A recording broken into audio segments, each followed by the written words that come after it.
से सुनो और सब लोग इधर देख करके श्रवण कीजिए। नए नगर के राजा बन गए हैं कौन? चंद्रहास राजकुमार। राजा ने चंद्रहास जी को पढ़ने के लिए भेजा। उचित गुरुकुल में पढ़ करके आए, खूब विद्वान होकर के आए। इतने सुंदर हैं चंद्रहास जी की पूरी नगरी इनको देखने के लिए लालायित रहती है कि हमारे राजकुमार कितने सुंदर हैं। 1-1.5-2 वर्ष निकल गए। चंद्रहास जी का बढ़िया प्रेम से लालन पालन चल रहा था। नए अब चंद्रहास जी थोड़े कुमार अवस्था, युवावस्था के हो गए हैं। पहले क्या होता था कि एक बड़ा राज्य होता था और उस बड़े राज्य के नीचे 5-10 छोटे छोटे राज्य होते थे। तो बड़ा राज्य था कुंतलपुर, और जिस राज्य के अभी ये राजकुमार बने हैं वो छोटा राज्य था। तो छोटे राज्यों का एक नियम होता था कि साल भर का जितना भी कर होता था, टैक्स, वो इकट्ठा करके बड़े राज्य के राजा को दिया जाता था। जिस नगर के अभी राजकुमार बने थे चंद्रहास जी, उस नगर के राजा ने पिछले 1.5-2 वर्ष से कर नहीं दिया था कुंतलपुर के राजा को। ध्यान से सुनिएगा सब। गालव ऋषि कह के गए थे कि ये कुंतलपुर का राजा बनेगा और धृष्ट बुद्धि की बेटी से विवाह करेगा। अब ये लीला कैसे होगी सुनो। ठाकुर जी की लीला बड़ी अद्भुत है। कुंतलपुर के राजा एक दिन अपने मंत्री धृष्ट बुद्धि से कहते हैं, ये पास में एक नगर है, पास में एक राज्य है, वहां के राजा ने पिछले 1.5-2 वर्ष से कर नहीं दिया है। हमें लगता है वो हमारे भय से भयभीत नहीं है, उसको जानता नहीं है कि हम कितने कितने क्रूर हैं। अरे हम कुछ कहते नहीं है तो इसका मतलब यह कि कर नहीं देगा। आप जाइए सेना लेकर के और कर वसूल करके लाइए, नहीं देवे तो राजा का सर धड़ से अलग कर देना। धृष्ट बुद्धि कहते हैं जो आज्ञा, मैं जाता हूं। धृष्ट बुद्धि अपनी पूरी सेना के साथ निकलने लगे तो धृष्ट बुद्धि की पत्नी बोली, कहां जा रहे हैं? बोले एक नगर है, एक दूसरा राज्य है, वहां कर लेने जा रहा हूं। तो पत्नी बोली, आप तो इतने व्यस्त हो गए हैं राज्य के कार्यभार में कि घर पे तो ध्यान ही नहीं रहता आपका। बोले क्या हो गया? बेटी विषया बड़ी हो रही है, इसके लिए योग्य वर देख के आना। धृष्ट बुद्धि बोले, उसका तो मैंने काम तमाम करवा दिया सैनिकों से, वो जिसकी गालव ऋषि बोल के गए थे। हाँ अब सही है, अब लाली भी बड़ी हो रही है, मैं जाता हूं उस राज्य में कर भी लेके आऊंगा और देख के भी आऊंगा। लाली के लिए अगर कोई योग्य वर मिलेगा तो मैं उसको देख के भी आऊंगा। बोले हाँ थोड़ा ध्यान रखना। हाँ ठीक। यहां से धृष्ट बुद्धि निकले हैं उस राज्य में कर लेने के लिए, उसी राज्य में जहां के राजकुमार हैं चंद्रहास। यहां राजा चंद्रहास जी से कहता है, बेटा अब थोड़ा कार्यभार भी देखना है, राजपाट भी देखना है। मुझे रात को याद आया कि हमने 2 वर्ष से कर नहीं दिया है कुंतलपुर के राजा को। तो मेरा ऐसा मानना है कि तुम्हारा राज्याभिषेक, तुमको पट्टाभिषेक हुआ। पट्टाभिषेक होता है मतलब उत्तराधिकारी। तुम्हारे पट्टाभिषेक में भी हमने उनको निमंत्रण नहीं दिया। मुझे लगता है कहीं बड़े नगर के राजा, कुंतलपुर के राजा कहीं नाराज ना हो जाए हमसे। तो एक काम करते हैं, 2 वर्ष का कर और उसमें थोड़ा सा और मिला के 3 वर्ष का कर लेकर के मैं और तुम दोनों चलते हैं और राजा को कर दे देंगे, क्षमा मांग लेंगे और तुम्हारा परिचय भी करा दूंगा, दे मेरा राजकुमार है। क्योंकि मेरे बालक नहीं है तो अनाथ एक बालक को मैं अपना राजकुमार बना रहा हूं। चंद्रहास जी बोले ठीक है पिताजी चलो। इतने में ही गाजे बाजे बजने लगे और जोर से हल्ला होने लगा। बोले क्या हुआ? बोले कुंतलपुर के महामंत्री धृष्ट बुद्धि आए हैं। राजा ने उनका स्वागत किया। धृष्ट बुद्धि नाक चढ़ा करके आए थे। बोले हे राजन, 2 वर्ष हो गए तुमने कर नहीं दिया, राजा बहुत नाराज हो रहे हैं, कर देना है कि नहीं? नहीं नहीं महाराज जी, थोड़ी सी हमसे भूल हो गई और मैं तो आप तो जानते मेरी कोई संतान नहीं, एक अनाथ बालक को गोद लिया, उसके लालन पालन में और खुशी में हम इतने व्यस्त हो गए कि कर नहीं दे पाए। मैं आ ही रहा था, सारी तैयारी हो गई है, 2 वर्ष का कर और हम अपनी तरफ से उपहार रूप में 1 वर्ष और मिला करके 3 वर्ष का कर टैक्स जमा करने आ रहे थे। मेरे उत्तराधिकारी के साथ में आने वाला था। अच्छा तुमने उत्तराधिकारी भी चुन लिया और राजा को निमंत्रण तक नहीं दिया? बोले महाराज जी सब क्षमा, मुझे बस क्षमा कर दें, इतना जल्दी सब हुआ कि मैं भूल गया। मैं अपने उत्तराधिकारी से आपको मिलाऊं। उत्तराधिकारी कौन? चंद्रहास। बोला आओ बेटा। चंद्रहास जी जैसे ही सामने आए, धृष्ट बुद्धि ने देखा, देख करके बोले इसकी तो शक्ल देखी देखी सी लग रही है, इसकी आंख, इसकी नाक, इसकी सब, ये तो सब आदि। अब दृष्ट बुद्धि को देख करके चंद्रहास भी मंद मंद मुस्कुरा रहे, वो तो जानते ही थे कि ये कौन है। दृष्ट बुद्धि बोले ये बालक मैंने पहले देखा है, शायद कहीं तो देखा है। इतने में ही चंद्रहास जी प्रणाम करके बोले मैं चंद्रहास। दृष्ट बुद्धि तुरंत पूरी दिमाग में पूरी रील घूम गई पीछे। बोले वो कहां है सैनिक, उनको मैंने भेजा था इसको मारने के लिए, वो तो उंगली भी लेके आए थे मेरे पास। अच्छा बेटा जरा अपने चरण दिखाना। चंद्रहास जी ने जैसी पैर दिखाए तो एक अन्य उंगली थी नहीं। ये कैसे कटी? बोले एक बार जंगल में बस कट गई थी। दृष्ट बुद्धि तो अपने हाथ पैर मोड़ने लगा। बोले कि उन सैनिकों को छोड़ूंगा नहीं, वापस लौट करके जाऊंगा, चारों पांचों को सूली पर चढ़ाऊंगा। फिर बच गया। दृष्ट बुद्धि बोले बहुत अच्छा है तुमने अपना उत्तराधिकारी चुना, लेकिन तुमसे एक नहीं दो नहीं अब अनेक गलतियां हो गई हैं राजा। अब तुमको बड़े कुंतलपुर के राजा तुमको छोड़ेंगे नहीं। बोले क्या हो गया? अरे तुमने इसका पट्टाभिषेक कर दिया और कुंतलपुर के राजा को भी नहीं बुलाया। बोले महाराज आप बचा लीजिए, हम आपको भी थोड़ा सा अलग से कर दे देंगे, कुछ करिए ना आप। तो दृष्ट बुद्धि कहते हैं अब एक काम होगा। बोले क्या? मैं यहां कर गिनवाने में रखता हूं, बाकी इसमें विलंब नहीं करना है, इसको आज ही कुंतलपुर भेजो। मैं एक पत्र लिख देता हूं और पत्र में अपने बेटे के नाम लिखूंगा। मेरे बेटे का नाम कल मैंने माधव बताया था, पर उनके बेटे का नाम मदन था। मदन के नाम एक पत्र लिख देता हूं। और सब लोग इधर देखो, ध्यान से सुनो, इधर देखो, यहां देखो। मदन के नाम एक पत्र लिख देता हूं और चंद्रहास तुम सीधे कुंतलपुर जाना, मेरे पुत्र मदन से मिलना। मैं पत्र में लिख दूंगा, वो बात संभाल करके तुमको राजा के पास ले जाके तुम्हारा परिचय करा देंगे कि ये दूसरे नगर का राजकुमार है, तो सब ठीक हो जाएगा। बोले ठीक है। अब धृष्ट बुद्धि ने पत्र लिखा, प्रिय पुत्र, अब कम शब्दों में लिखना है। मदन संस्कृत में लिखा था और उसमें लिख दिया, मदन ये जो पत्र लेकर के तुम्हारे सामने खड़ा है ये तुम्हारा घोर शत्रु है। बिना मेरी प्रतीक्षा करे, बिना मेरी आज्ञा माने, बिना मेरे आने का इंतजार किए इसको तुरंत विष दे देना। आज्ञा तुम्हारा पिता धृष्ट बुद्धि।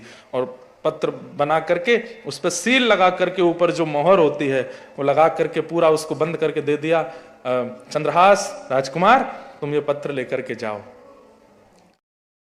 और इसको खोलना नहीं। नहीं मैं क्यों खोलूंगा, मेरे पुत्र को ही देना, जा करके जाओ। चंद्रहास जी बड़े प्रसन्न, पत्र को अपनी पगड़ी पहनते थे, पाग में कोने में लगा लिया और निकल पड़े। बड़े खुश हो रहे थे, मेरी माँ धाई माँ मुझे लेके जहां कुंतलपुर में आई, जहां मैं बड़ा हुआ, आज वहीं जा रहा हूं। प्रेम से पहुंचे। अर्धरात्रि सुबह सुबह का 3-4 बजे का समय हुआ तब कुंतलपुर पहुंचे। तो मन में लगा कि अभी तो इतनी भोर है, सब उठे भी नहीं होंगे, अभी मैं मदन के पास चला जाऊंगा तो बड़ा काम खराब होगा। ये बगीचा है, यहाँ देवी का मंदिर है, थोड़ा यहीं स्नान ध्यान करके थोड़ा आराम कर लेता हूं। देवी प्रणाम करके स्नान ध्यान करके जैसे ही चंद्रहास जी सोए तो अपनी पाग उतार के रख दी। धीरे धीरे सूर्य उदय हुआ। इनकी बेटी का नाम क्या था? धृष्ट बुद्धि की विषया। आज विषया अपनी सब सहेलियों से मिली और सबने कहा कि चलो वहां बगीचे में चलते हैं, देवी मंदिर प्रणाम करेंगे, वहीं थोड़ी देर खेल के आते हैं। जैसे ये गई देवी मंदिर में प्रणाम करके बस खेल ही रही थी, वहीं एक वृक्ष के पीछे से इनको दिखा कोई सो रहा है। और जैसे ही उन्होंने उसके रूप को देखा तो सुंदर तो थे ही चंद्रहास, प्रसन्न हो गए। अच्छा, अधिकतर अच्छी जोड़ियां देवी मंदिर में ही बनती हैं। राम जी और जानकी जी पहली बार कहां मिले थे? जनकपुर में, वहां भी देवी मंदिर में ही और एक दूसरे का दर्शन हुआ था। रुक्मणी जी श्री ठाकुर जी को देवी मंदिर में ही मिली थी। गोपियों को भी कात्यायनी महामाये महायोगिन्यधीश्वरी, गोपियां भी देवी से ही प्रार्थना करती थी कि कृष्ण हमको पति रूप में मिले। फिर देवी की कृपा से ही रास विहार हुआ, योग मायाम उपाश्रित। तो कहीं ना कहीं ठाकुर जी को मिलाने में देवी बड़ी सहायक है, क्यों? बहन है ना उनकी। बहन को प्रसन्न करो, बहन को राजी कर दो तो भाई को सहजी मिला देती हैं।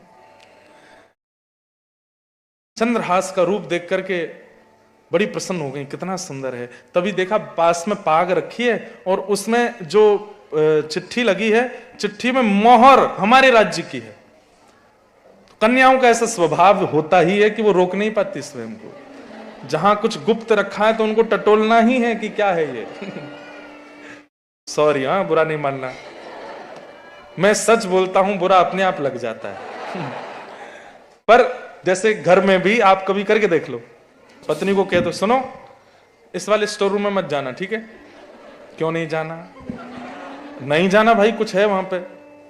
क्यों नहीं जाना? मैं तो जाऊंगी। अरे भाई नहीं जाना, आप ये तक कह दो इससे हमारा घर बर्बाद हो जाएगा, नष्ट हो जाएगा। बोले तो कोई बात नहीं, दोबारा से बना लेंगे, घर जाके देखूंगी मैं। स्वभाव होता है माताओं का, बहनों का, सबका ऐसा ही स्वभाव है। किसी काम के लिए मना करो, जबरदस्ती करेंगे। आपने कोई गंभीर बात अपनी पत्नी को या बहन को बता दी, कुछ गलत नहीं किया, लेकिन गंभीर बात बता के ये कह दिया कि किसी को बताना नहीं, तो बहुत बड़ी गलती कर दी आपने। बहुत गंभीर बात है, किसी से कहना नहीं, तो वो फैल जाएगी, सब में पहुंच ही जाएगी। वो भी किसी से कहती हैं तुझे बता दिया, तू मत बताइयो किसी को। नहीं, मैं क्यों बताऊंगी? कभी बताया तुम्हारी कोई बात? कभी बताइए?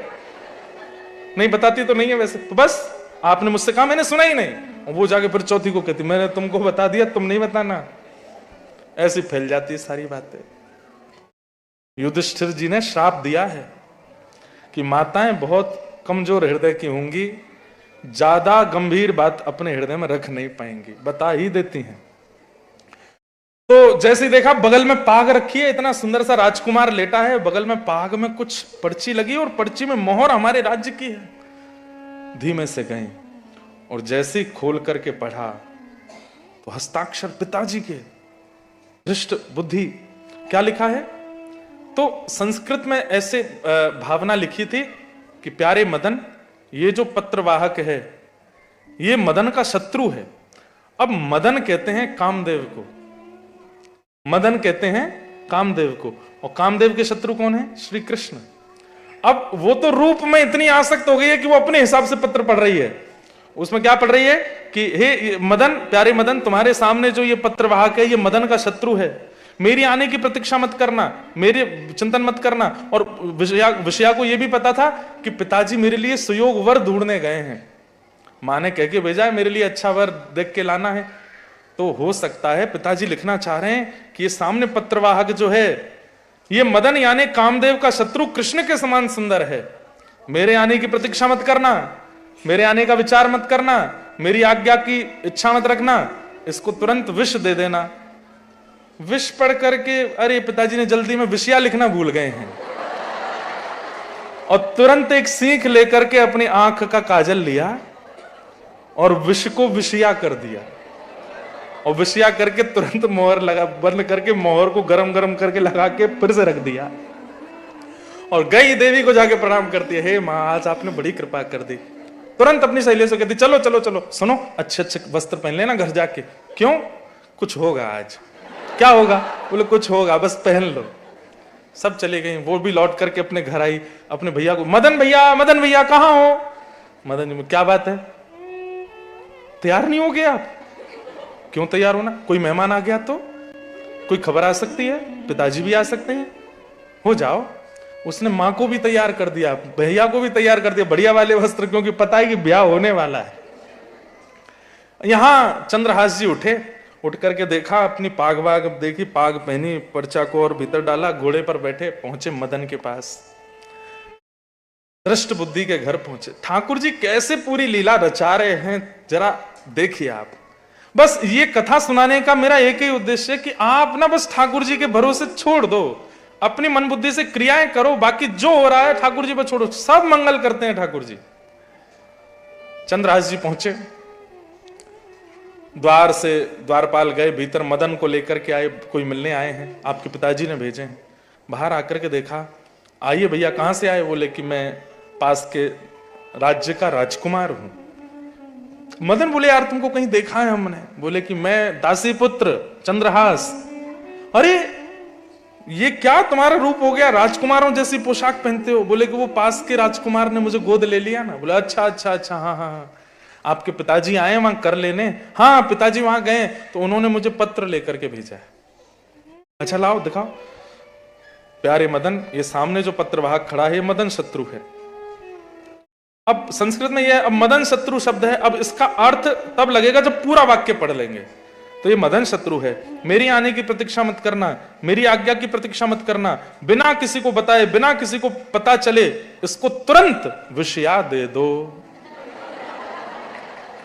जैसे ही देखा, अब अर्थ लगा, मदन शत्रु यानी कि मदन यानी कामदेव के शत्रु कृष्ण के समान ये सुंदर है।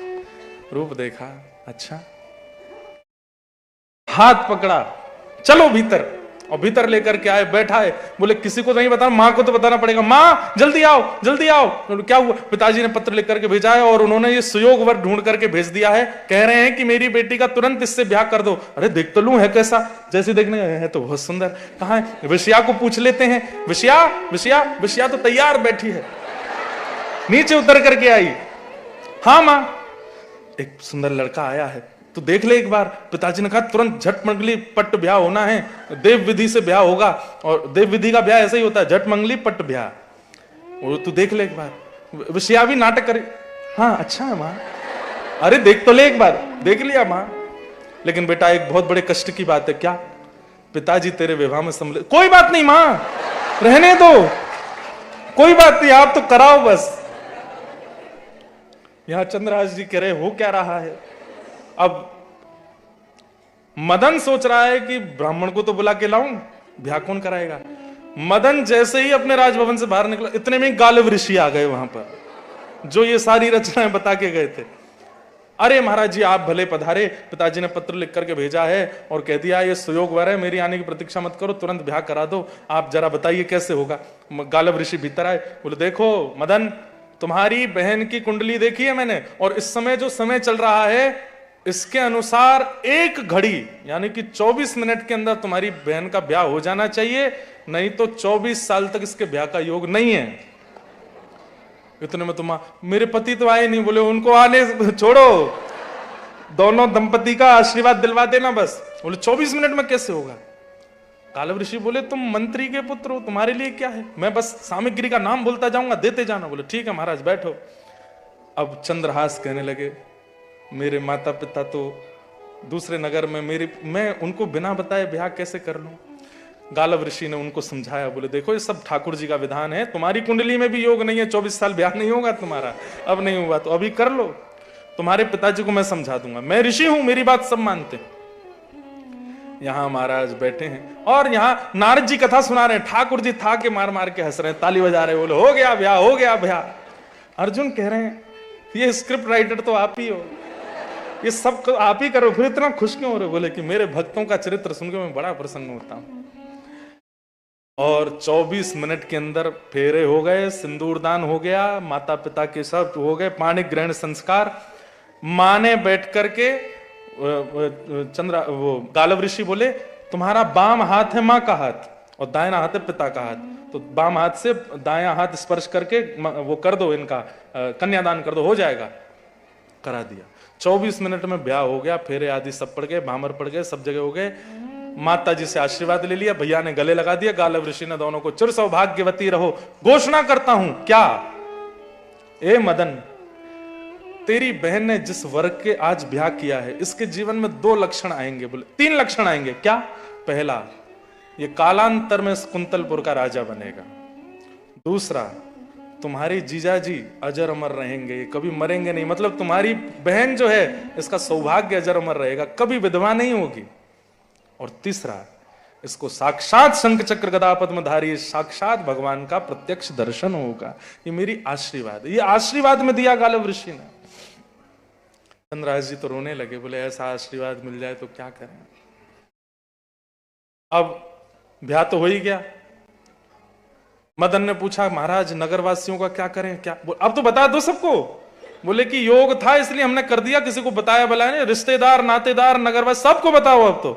मदन ने जाके महाराज पूरे नगर में लड्डू बंटवा दिए। बोले क्या हुआ? बोले हमारी बहन जी का ब्याह हो गया है। बोले अरे बताया नहीं। बोले कि वो ऐसा योग था कि करना पड़ा, अब एक दिन पिताजी लौट के आ जाएंगे तो उसके बाद बड़ा कार्यक्रम दावत करेंगे सबको बुला करके। अब तो सब लोग आ में बड़े खुश हूं मैं, वाह भैया बड़ा आनंद हुआ। यहां 2 दिन बाद दृष्ट बुद्धि उनका कर गिनाई जो हो रही थी वो पूरी हो गई। और यहां वो राजा बोले मेरा पुत्र लौट के नहीं आया, तो मनी मन धृष्टबुद्धि बोले आएगा भी नहीं। अब तक तो जहर दे दिया होगा मदन ने उसको विष दे दिया होगा। ठीक है मैं निकलता हूं, वहां बेचता हूं फिर आपके पुत्र को। हाँ ठीक। ये निकले, बड़े प्रसन्न होते जा रहे थे। बोले बहुत बार बच के निकल गया, अब की बार नहीं बचा होगा। जैसे ही नगर में प्रवेश किया तो नगर के प्रथम चौराहे पर ही कुछ लोग बैठे थे, धृष्टबुद्धि सेना के साथ आए। तो बधाई हो महाराज, महामंत्री जी बधाई हो। काय बात की बधाई? कितना सुंदर वर मिला है आपकी बेटी को। हम तो देखने गए थे कल, बिल्कुल ऐसा लगता है कि वृंदावन के गोपाल जी ही आ गए आपकी पुत्री का ब्याह करने। कितने सुंदर। क्या बोलते हो? हाँ ब्याह हो गया ना विषया का। कब? बोले वो हमको पता है, आपने पत्र में लिख के भेजा था, मेरी प्रतीक्षा मत करना। धृष्टबुद्धि बोले ये क्या हो रहा है? दौड़े, गालव ऋषि भी घूम रहे थे वहीं पे। महाराज जी प्रणाम। सौभाग्यवती जाओ। पहुंचे तो महाराज द्वार पर पत्नी खड़ी है, बगल में मदन खड़ा है, इस तरफ विषया खड़ी और विषया के बगल में चंद्रहास खड़े हैं। जैसे ही आकर के देखा चंद्रहास को, तुरंत मदन का हाथ पकड़ा। तूने पत्र नहीं पढ़ा था? पढ़ लिया था पिताजी, जैसा आपने कहा बिल्कुल वैसा किया। क्या कहा था मैंने? क्या कहा था मैंने? आपने ही तो कहा था पिताजी मेरी प्रतीक्षा मत करना, मेरे आने का वो मत करना, और मेरी विषया को इसको दे देना। हमने कर दिया ब्याह, गालव ऋषि पढ़ा करके गए, विषया का ब्याह हो गया। बोले हाँ पिताजी सब हो गया, फेरे हो गए, भामर पड़ गए, सिंदूर दान सब हो गया, हमारी बहन का ब्याह हो गया। देखिए ना कितने प्यारी जीजा जी। धृष्टबुद्धि देख रहे हैं। चंद्रहास जी बोले ससुर जी प्रणाम। धृष्टबुद्धि तो बेहोश होके गिर पड़ा। ये क्या हो गया? ये क्या से क्या हो गया? क्या से क्या नहीं हुआ? हे म्हारा गिरधर लाल, थारो नचायो नाचू रे। मारा गिरधर लाल, हे मारा नट राजा, थारो नचायो नाचू रे। मारा नट राजा, थारो नचायो नाचू। ओ मैं तो थारो नचायो नाचू, मैं तो थारो नचायो नाचू। हाँ मैं तो थारो नचायो नाचू। बस समर्पण और धैर्य, ठाकुर जी पर विश्वास और चित्त का धैर्य, ये दो चीज यदि हमारे जीवन में हैं, आप देखिए भले ही कष्ट आएंगे जीवन में, लेकिन कितना खूबसूरत ठाकुर जी जीवन बना देते हैं। मैया हमारी बात सुन लो, आप मत बोलो, बैठ जाओ, सब लोग बैठ जाओ। चंद्रहास जी का ब्याह हो गया, किसके साथ? विषया के साथ। धृष्टबुद्धि अपने कमरे में पड़ा है। मदन बेटा आया, पिताजी इतना अच्छा हो गया ना सब, आपने इतना अच्छा निर्णय लिया। कभी कभी मुझे लगता है मैं आप जैसा कब बन पाऊंगा। धृष्टबुद्धि बोले बेटा बनेगा जरूर, लेकिन देखिए अभी भी उसके मन में ये चेतना नहीं जाग रही है कि ये इनकी रक्षा ठाकुर जी कर रहे हैं। क्योंकि बहुत भजन करते हैं चंद्रहास, अपनी पत्नी को भी बोल रहे हैं मेरे मां कृष्ण है, मेरे पिता कृष्ण है, मेरे जीवन कृष्ण है, मैं बस तुमसे एक ही चीज मांगना चाहता हूं। बोले क्या? मुझे उनका दर्शन करना है, तुम बस मेरा उसमें साथ देना, और चाहे तुम जो कहोगे मैं सब करूंगा, बस मुझे उनका दर्शन करना है, मुझे उनको प्राप्त करना है। अपनी पूरी जीवन गाथा सुनाई अपनी पत्नी को, मैं कैसे कहां से हूं, कौन हूं, जो किसी को नहीं पता। पहली बार अपनी पत्नी को बताया चंद्रहास ने कि मैं तो केरल देश के राजा का बेटा था, मेरे माँ पिता सबको मार दिया जब मैं 3 साल का था। धाई माँ लेकर के आई, जिनको दासी पुत्र तुम्हारे भाई और पिता सब बोलते हैं, उद्धाई माँ थी। सब बातें सुन करके और ठाकुर जी के प्रति प्रीति सुन करके उनकी पत्नी विषया भी प्रसन्न हो गई। दृष्ट बुद्धि सैनिकों को बुलाते हैं और कुछ सैनिकों को बोलते हैं तुम लोगों को एक काम करना है। बोले क्या? देवी मंदिर में चले जाओ और रात्रि में नंगी तलवार लेकर के मंदिर के अंदर गर्भगृह में घुस जाओ। सुबह प्रातः काल सबसे पहले पूजा करने जो आएगा उसका सर धड़ से अलग करना है। अब भी बदले की आड़ मन से जा नहीं रही है।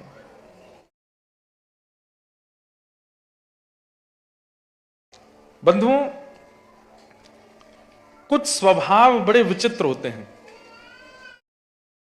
जो व्यक्ति कर्म से दुखी है ना, वो एक दिन सुखी हो जाएगा। जो व्यक्ति काल से दुखी है वो भी सुखी हो जाएगा, लेकिन जो स्वभाव से दुखी है वो कभी सुखी नहीं हो सकता। जिसके स्वभाव में दुख है, और स्वभाव का दुखी व्यक्ति छोटी छोटी बातों पर नाराज होता है। इतना सा भी नहीं सहन कर पाता कि दाल में नमक कम पड़ गया तो उसका मूड ही खराब है, वो पूरे घर से लड़ रहा है, परिवार से लड़ रहा है। केवल इतनी सी बात। कपड़े मेरे मन के नहीं है, इस बात पर सबको अधर कर रहे हैं। ये छोटी छोटी बातों पर नाराज होना, तबाही मचा देना, ये स्वभाव से दुखी लोगों का लक्षण है, और ऐसे लोग कभी सुखी नहीं हो पाते। 4 प्रकार के स्वभाव होते हैं बंधुओं, ध्यान से सुनना। पहला स्वभाव है विरोधी स्वभाव। आप लोगों ने भी देखा होगा, कोई व्यक्ति ऐसा होता है उसको हर बात का विरोध करना है। इस वीकेंड गोल्ड कोस्ट जाते हैं, नहीं वहां तो ऐसा बुरा है, ऐसा है, ऐसा है, वैसा। तो फिर मेलबर्न चलते, नहीं वहां तो जाना ही नहीं है, बहुत ठंड है। तो फिर होबार्ट चल दो, तस्मानिया। अरे कौन जाए इतनी दूर? इंद्रेश जी आ रहे हैं, लोगन में कथा है, वहीं कथा में चल दो। बिल्कुल नहीं जाना, वहां तो बहुत भीड़ होती है। ऐसे स्वभाव वाले लोग, इनका काम होता है विरोध करना, और विरोध करने वाला हर बात का विरोध करते हैं। आप अच्छा बोल दो तो वो एक बड़ी प्रसिद्ध कथा है ना, शंकर जी पार्वती जी के साथ जा रहे थे नंदी पर बैठ करके, तो लोग बाग कहने लगे देखो शर्म नहीं आती है, दोनों बाहर चढ़ के बैठे हैं जानवर पे। तो पार्वती जी से शंकर जी बोले बहुत बातें बन रही हैं, एक काम करते हैं हम उतर जाते हैं दोनों। पार्वती शंकर जी उतर गए।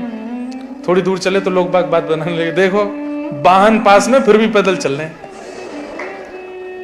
शंकर जी बोले बात बना रहे हैं लोग, एक काम करो तुम बैठ जाओ मैं पैदल चलता हूं। तो लोगों को लगेगा कम भार है, दोनों काम हो जाएंगे, फिर क्या बात बनाएंगे, तुम बैठ जाओ मैं पैदल चलता हूं। पार्वती जी बैठ गई, शंकर जी चल रहे हैं। थोड़ी देर बाद लोग जोरू का गुलाम, पत्नी को बैठा रखा है, खुद पैदल चल रहा है।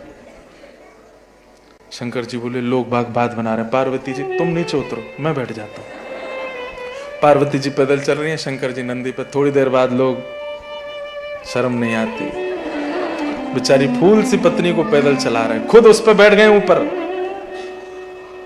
पार्वती जी बोली लोग बात बना रहे हैं। शंकर जी बोले रुको, उतर गए नीचे और नंदी को अपने सिर पर ले लिया। और अब जैसे चलने लगे लोग बात कहने लगे पता नहीं क्या जमाना आ गया है, वाहन के ऊपर लेकर के चल रहे, वाहन पर चढ़ के नहीं चल रहे। शंकर जी बोले क्या करें हम, ये संसार है। कुछ तो लोग कहेंगे, लोगों का काम है कहना, छोड़ो बेकार की बातों में, कहीं बीत न जाए रहना। कुछ तो लोग कहें, लोगों का काम है। आप अपने उद्देश्य पर फोकस्ड रहिए। हम रात में सोते हैं ना, और जब सुबह उठते हैं तो कोई ना कोई हमारे बारे में कुछ ना कुछ बोल रहा होता है कहीं पे। इंद्रेश जी ऐसे, इन्होंने ऐसा किया, व्यासपीठ पे ऐसा करते हैं, इन्होंने ये किया, ये गलत। मैं अगर उस पर ध्यान देने लग जाऊं तो मैं कथा नहीं कर पाऊंगा। और ये इतने सारे युवा जो आते हैं कथा सुनने के लिए, इनका मार्गदर्शन नहीं कर पाऊंगा। मैं कोई मार्ग पर प्राप्त कर चुका हूं इसलिए कर रहा हूं, नहीं, मैं खुद भी उस मार्ग की खोज में हूं और मुझे दिख रहा है कि हाँ वो मार्ग है, इसलिए मैं अपने युवा भाई बहनों को भी दिखा रहा हूं। लेकिन ये छोटी छोटी चीजें अगर मुझे परेशान करने लग जाएं तो मैं कुछ नहीं कर पाऊंगा। इसलिए हम ध्यान ही नहीं देते, चलते रहो। लोग तो बोलेंगे। तो कई लोगों का स्वभाव होता है विरोधी स्वभाव, वो हर बात का विरोध करते हैं। अगर आप भी इस कैटेगरी में आ रहे हो, बचिए। ये विरोध करने की जो इच्छा, ये एक लत की तरह है। जब आप विरोध करने लगो ना, फिर आपको ऐसी लत लग जाएगी आप हर बात का ही विरोध करोगे। नहीं, ये विरोधी स्वभाव मत लाइए। दूसरा स्वभाव होता है बोधि स्वभाव। बोधि स्वभाव कैसा होता है? ये कुछ महीने पहले मुक्तिनाथ में कथा हुई थी, तो वहां लिखे थे मैंने, तो वही मैं बता रहा हूं। बोधि स्वभाव, बोधि स्वभाव वाला व्यक्ति क्या होता है? वो हर परिस्थिति से सीखता है, हर सिचुएशन उसको सिखाती है, और वो हर सिचुएशन को गुरु मानता है। कोई मित्र मिला, कोई बिछुड़ गया, परिस्थिति आई, चली गई, अच्छा हुआ बुरा, सबसे सीखता है और सीख करके आगे सावधान रहता है। ये अच्छा स्वभाव है, बोधि स्वभाव। एक होता है निरोधी स्वभाव। ये कैसे होते हैं लोग? इस सबको अपने वश में करके रखना चाहते हैं, कंट्रोल का स्वभाव रहता है इनका। ये भी मेरे वश में रहे, ये भी मेरे वश में रहे, सबसे ऊपर मैं रहूं, सबसे आगे मैं रहूं, मैं जो कहूं वही हो, मैं जैसा कहूं वही हो। ये भी लत की तरह होता है। ऐसे जो होताते हैं ना, ये फिर किसी की नहीं सुनते, इसलिए निरोधी स्वभाव भी नहीं। और चौथा स्वभाव होता है सुबोधि स्वभाव। जल्दी हड़बड़ाहट में ना करना, पेशेंस के साथ सूझबूझ करके कदम रखना। भले ही वो आसान टास्क है, लेकिन फिर भी उसको सोच के करना, ये सुबोधि स्वभाव। 4 स्वभाव हैं, जिसमें से 2 नहीं रखने हैं और 2 रखने हैं। कौन कौन से नहीं रखने? विरोधी और निरोधी। ये 2 स्वभाव नहीं रखने, और 2 कौन से रखने? बोधि और सुबोधि। दृष्ट बुद्धि को अभी तक समझ नहीं आया कि मैं इतने प्रयास करके, मेरी बेटी का ब्याह हो गया है, अब अगर मारूंगा तो मेरी बेटी विधवा हो जाएगी, इतनी बुद्धि काम नहीं कर रही है। सैनिकों को बुला करके कहता है, क्या सुबह जो भी मंदिर में पहले सबसे पहले आएगा, उसको बिना देखे उसका सर धड़ से अलग कर देना। और यहां दृष्ट बुद्धि ने बुलाया किनको? चंद्रहास जी को। बेटा, हमारे कुल की एक परंपरा है, क्या? हमारे यहां जब बेटी का ब्याह होता है तो जो दामाद होते हैं ना, उनको देवी पूजा के लिए जाना होता है। सुबह कोई और मंदिर आवे उससे पहले पहले आप जाकर के नारियल चढ़ा करके, सिंदूर अर्पण करके, प्रणाम करके, प्रदक्षिणा करके आपको आना पड़ेगा, नहीं तो जीवन में बहुत विघ्न आते हैं। चंद्रहास जी बोले, जो आज्ञा पिताजी। बोले, तो आप कल चले जाना, रात्रि में ही जाना। हाँ, सुबह कोई भी आपसे पहले नहीं पहुंचना चाहिए मंदिर में, चले जाना। ठीक है। यहाँ ये सब तैयारी कर लिए, फूल वूल की माला सब तैयार कर ली। वहां पे सैनिक पहुंच गए मंदिर में, नंगी तलवार लेके आएगा तो अब इसको मारेंगे। यहां कुंतलपुर के राजा रात में सोए थे, और सोते सोते उनको भयानक स्वप्न आया। ऐसा स्वप्न कि पसीना पसीना हो गए, उठ करके बैठ गए। तुरंत अपने मंत्री महामंत्री सबको बुलाने लगे, कोई नहीं था वहां पर। तभी एक सैनिक को बोला, बोले मैंने ऐसा कोई खतरनाक सपना देखा है, हमारे कुलगुरु को बुलाओ। कुलगुरु कौन? गालब ऋषि। ऋषि गालब उस समय वहीं थे, अभी तो ब्याह कराया चंद्रहास का। तुरंत उठ करके आया, क्या हुआ राजन? बोले, महाराज जी मैंने एक स्वप्न देखा। बोले, क्या देखा स्वप्न? बोले, मैंने स्वप्न देखा कि मेरे किसी ने बाल मूड़ दिए हैं, मेरे गले में लाल माला पहनाई है, मेरे शरीर पर तेल का लेपन करके और मुझे गधे पर बैठा करके कहीं ले जा रहे हैं। ऐसे स्वप्न का क्या प्रतीक होता है? बोले कि अकाल मृत्यु, आपकी मृत्यु होने वाली है। ये जो आपने देखा है, आप कभी भी मर सकते हो। इसका कोई निदान? बोले, निदान तो कुछ नहीं है, लेकिन आपका एक अधूरा कार्य है, वो आपको पूरा करना है। बोले, क्या? आपका कोई उत्तराधिकारी नहीं है, और अभी तक आपके यहां कोई बेटा ने जन्म भी नहीं लिया। एक बेटी है, वो भी कुंवारी है। राजा तो रोने लगा। बोले, महाराज अब मुझे तो पता आपने बता ही दिया कि मेरी मृत्यु हो जानी है, कभी भी मैं मर सकता हूं।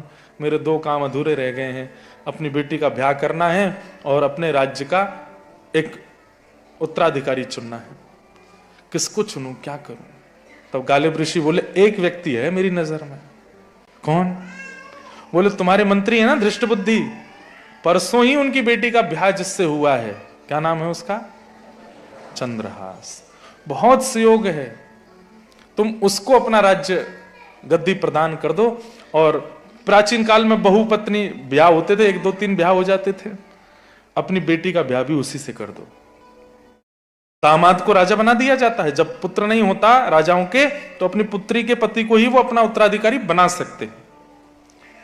लेकिन मैं जो गालिब ऋषि बोले, मैं जो देख रहा हूं, सुबह भोर होने से पहले यह काम हो जाना चाहिए। तुम्हारी बेटी का भी ब्याह हो जाए और इसको राज्य गद्दी भी मिल जाए। अच्छा, तुरंत महाराज अपने सैनिकों को बुलाया। बोले कहां हैं ये दृष्टबुद्धि के जो दामाद हैं? बोले उनके घर पे ही है। बोले तुरंत जाओ, उनको जैसी अवस्था में सो रहे हैं, नवे धोवे नहीं, वैसे उठा के लेके आओ। कहो राजा ने अभी बुलाया, और कोई नहीं आना चाहिए। गालिब ऋषि मना कर रहे हैं, दुनिया को नहीं पता चलना। सुबह यात्रा निकालेंगे, पूरी दुनिया को बता देंगे, नजर लग जाएगी, केवल उनको उठा लाओ। यहां पिताजी ने आज्ञा की थी कि सुबह ब्रह्म मुहूर्त में देवी पूजा करने जाना है। तो यहां चंद्रहास जी नहा धो के तैयार, नए कपड़े पहन करके थाल लेकर के निकल गए थे। और जैसे ही निकले, ये निकल चुके, तब सैनिक आए और सैनिकों ने आकर के दरवाजा खटखटाया। तो मदन ने द्वार खोला, दृष्टबुद्धि के बेटे ने। बोले तुम्हारे जीजाजी कहां हैं? राजा ने अभी इसी वक्त तत्क्षण उनको बुलाया है। बोले कि जीजाजी तो देवी पूजा करने के लिए गए हैं मंदिर। बोले उनको रोको, उनको बोलो कि जाएं, पहले राजा से मिलें। मदन दौड़ा दौड़ा गया, जाकर के अपने जीजाजी को रोका। चंद्रहास जी को बोले कि आपको राजा ने बुलाया है। बोले मैं चला जाता हूं, पहले देवी पूजा कर लूं। बोले नहीं नहीं, राज्य कार्य है, वो कोई जरूरी काम है, उसके लिए वो बुला रहे हैं। राजा अर्धरात्रि में नींद छोड़ के बुला रहा है, महाराज आपको इसका पालन करना चाहिए। बोले मैं देवी पूजा करने नहीं जाऊंगा तो आपके कुल की परंपरा नष्ट होती है। बोले प्रतिनिधि वाला काम चल जाएगा, थाली मुझे दो, मैं जाता हूं, मैं जाके पूजा करके आता हूं ना। अरे आप नहीं, आप दौड़ के जाइए, राजा बुला रहे हैं, कोई जरूरी काम है, मैं आपकी जगह पूजा करने जाता हूं। क्या समझ में आया? आपने किसी पर कंकड़ फेंका है तो आपके ऊपर पत्थर गिरेगा, इसलिए ध्यान रखना।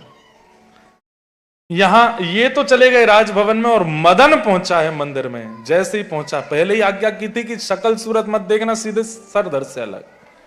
मदन के जाते सैनिकों ने तलवार से उसको छन्नी बना दिया, सर धड़ से अलग कर दिया, मार दिया। और यहां चंद्रहास जी पहुंचे राजा के यहां, जाकर के खड़े हैं, किम कर्तव्य विमूढ़, कुछ पता नहीं है। तुरंत इनके वस्त्र आदि हल्के करके इनको सफेद वस्त्र पहनाए, तुरंत राज्य गद्दी पर बैठा करके अभिषेक करने लगे। चंद्रहास जी पूछे हो क्या रहा है? बोले तुम बैठे रहो चुपचाप। अभिषेक कर दिया। अभिषेक करके राजा कुंतलपुर के आए, अपने सिर का मुकुट उतार करके चंद्रहास जी के सिर पर धारण करा दिया और राजा बना करके अपनी पुत्री का हाथ उनके हाथ में देके कन्यादान कर दिया और दोनों को आशीर्वाद दे करके सौभाग्यवती भव, खूब आनंद रहो। ब्याह कर दिया, राजा बना दिया कुंतलपुर का। प्रातः काल का समय, दृष्टबुद्धि अंगड़ाइयां ले रहे हैं। मर गया होगा, अब तो मंदिर में मरा पड़ा होगा। इतने में ही 2-4 सैनिक दौड़े दौड़े आए। दृष्टबुद्धि ने कहा क्या बात है? महाराज एक बहुत दुखद खबर है, मेरे दामाद चले गए, मुझे पता है। नहीं नहीं नहीं नहीं महाराज, आपके दामाद की तो एक खुशखबरी है। हाँ, ऐसा कहा सैनिकों ने आके कि 2 खबर हैं, एक दुखद है एक सुखद है, कौन सी पहले सुनाएं? तो समझ रहे थे, बोले दुखद खबर तो मुझे पता है, मेरा दामाद मर गया, पर ये सुखद खबर कौन सी है? तो इन्होंने पहले यही पूछा कि सुखद खबर कौन सी है, पहले वो बताओ। बोले सुखद खबर यह है कि रात्रि में राजा को स्वप्नादि पूरी बात बताई और उन्होंने आपके दामाद जी को बीच रास्ते से उठा करके ले जाकर रात्रि में ही राज्याभिषेक कर दिया, अपनी बेटी से ब्याह भी कर दिया। कुंतलपुर के नए राजा बन चुके हैं। कौन? चंद्रहास। दृष्टबुद्धि बोले असंभव, हो ही नहीं सकता, दुखद खबर सुनाना जरा। बोले दुखद खबर यह है कि आपके बेटा मदन, उसकी हत्या हो गई है। दृष्टबुद्धि कह रहे ये कैसे हो सकता है? दौड़ करके जाके मंदिर में देखा तो मदन मरा पड़ा था। और तभी यहां सवारी निकली है। राजा ने पूरे नगर को इकट्ठा करके सवारी निकाली, गज पर बैठ करके चंद्रहास, नए राजा हैं, ढोल नगाड़े पिटवा दिए। बोले रात्रि में ब्याह भी हो गया, राज्य तिलक भी हो गया, क्योंकि गालिब ऋषि ने कहा था इससे बढ़िया संयोग नहीं बनेगा, मुहूर्त नहीं आएगा, सब हो गया। यहां पर सब लोग बड़े प्रसन्न थे। तभी किसी ने जाकर के चंद्रहास जी को बताया एक दुखद खबर हो गई। क्या? और हाँ, एक और हुई थी, मदन को मरा हुआ देख करके दृष्टबुद्धि ने भी प्राण त्याग दिए, वो भी मर गए वहां जाकर के। तब इनको पता चला तो इन्होंने दौड़ करके गए, देखा कि साले साहब और ससुर जी दोनों मरे पड़े हैं। देवी के आगे हाथ जोड़ के रोने लगे। वो पुत्रो जाए क्वचित अपि कुमाता न। माँ ये आपने क्या किया? ये पहले मेरी माँ को छीना, मेरे पिता को छीना, मेरे परिवार को छीना, मेरी धाई माँ को छीन लिया, अब मैं नए परिवार में प्रवेश कर गया तो मेरे ससुर मेरे साले को भी छीन लिया।